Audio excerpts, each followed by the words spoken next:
Good morning, all. So, I'm Dr. Sadhna Sharma, Senior Consultant Obs and Gynae, Apollo Cradle, Miracles Healthcare. आज हम बात करेंगे about endometriosis. Endometriosis क्या होता है? आजकल अगर देखा जाए तो जिस तरीके से पीसीओएस के केसेस राइज हो रहे हैं, एंडोमेट्रियोसिस के केसेस भी राइज हो रहे हैं। तो एंडोमेट्रियोसिस क्या होता है कि जो यूट्रस के अंदर की एक लाइनिंग होती है जिसको हम एंडोमेट्रियम बोलते हैं, जो कि मेंस्ट्रुएशन साइकिल में बनती है और फिर वही शेड होती है।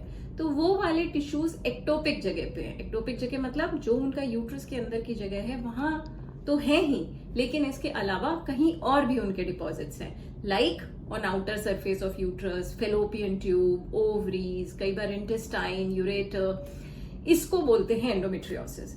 अब होता क्या है, जैसे नॉर्मल मेंस्ट्रुअल साइकिल में एंडोमेट्रियम बन रहा है और फिर शेड हो रहा है, तो उसी तरीके से ये टिश्यूज भी थोड़ा थोड़ा बनते हैं और जब मेंस्ट्रुएशन का टाइम आता है तो ये शेड नहीं होते हैं, बट दे ब्लीड। इसकी वजह से क्या होता है कि आपस वहां के जो टिश्यूज हैं आपस में उनमें एडेशंस हो जाती है, वो चिपक जाते हैं, वहां पे स्कार्स बन जाते हैं, जिसकी वजह से आपको कंप्लेन्स होती हैं। तो किस तरीके से एंडोमेट्रियोसिस प्रेजेंट करता है? मोस्ट कॉमन जो चीज है वो है पेन।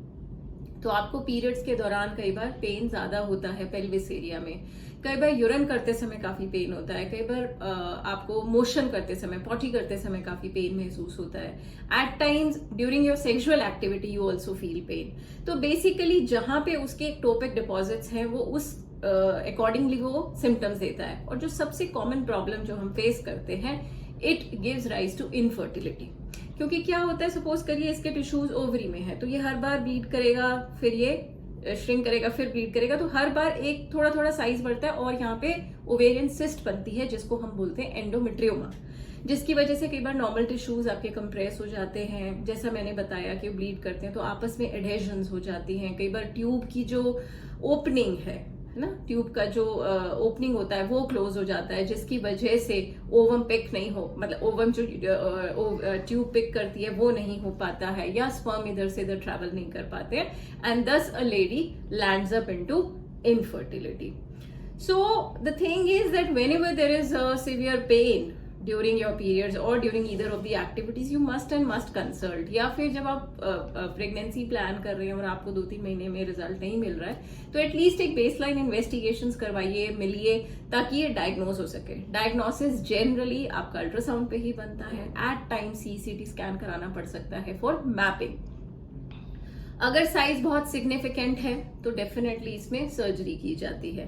अगर साइज सिग्निफिकेंट नहीं है, अभी फर्टिलिटी वाला कंसर्न नहीं है, मेन आपके सिम्टम रिलीफ है, तो कई बार हम इसको मेडिकल थेरेपी से भी ट्रीट करते हैं। मेडिकल थेरेपी भी काफी तरीके की होती है। तो जब आप प्रेजेंट करते हैं, depending upon what is the goal with which you are coming to us, accordingly we counsel you कि हम आपको ओसी पिल्स पर डालें, कि हम आपको इंजेक्शन थेरेपी पे दें, कि हम आपको डेली मेडिकेशंस पे दें। लेकिन अगर इनफर्टिलिटी है, क्या साइज है, एंड अकॉर्डिंगली हम उसको मैनेज करेंगे। Do we have to intervene as early as possible so that you can achieve your dreams?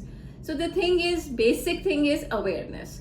So my dear friends, please stay aware about the conditions. So once you will be aware, obviously you will be seeking early treatment, and thus you can get a relief from this disease. So stay aware and stay blessed. Thank you.